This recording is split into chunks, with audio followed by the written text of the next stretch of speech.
حضرت صدیق اکبر رضی اللہ عنہ خلیفہ نامزد ہوئے۔ خلافت کے بعد آپ کے بہت سارے کارنامے ہیں جو آپ نے سر انجام دیے۔ ان میں سے اہم ترین مسیلمہ کذاب کے خلاف جہاد ہے۔ مسیلمہ کذاب کے فتنے کو ختم کرنا ہے۔ اس نے دعوی نبوت کیا رسول اللہ صلی اللہ علیہ وسلم کے دور میں اور مدینہ میں آیا، لیکن خود نہیں آیا، باہر رکا۔ اللہ کے نبی وہاں تشریف لے کے گفتگو ہوئی۔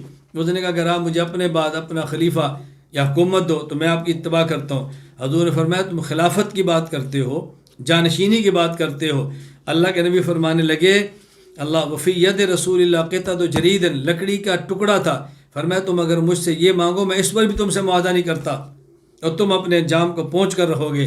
فرمایا کہ میں جاتا ہوں، یہ میری طرف سے حضرت ثابت موجود ہے، یہ تم سے گفتگو کر لیں گے۔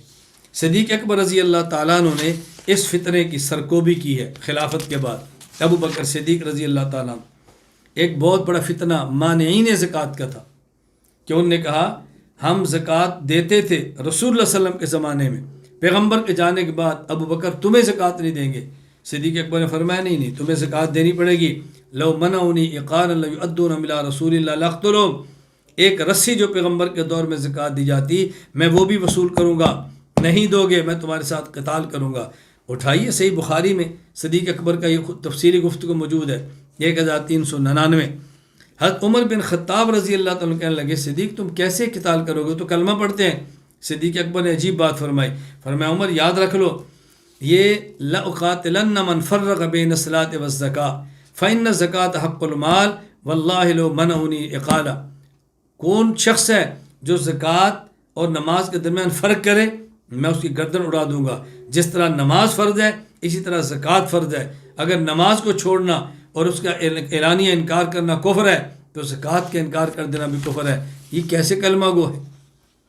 اب یہاں سے دیکھیں بات سمجھ آ رہی ہے کہ صرف کلمہ پڑھنے سے بندہ مسلمان نہیں ہوتا، کلمے کے تحت ان کی تمام چیزیں ماننے سے مسلمان ہوتا ہے۔ ایک چیز کا بھی انکار کرے گا دائرہ اسلام سے خارج ہو جائے گا۔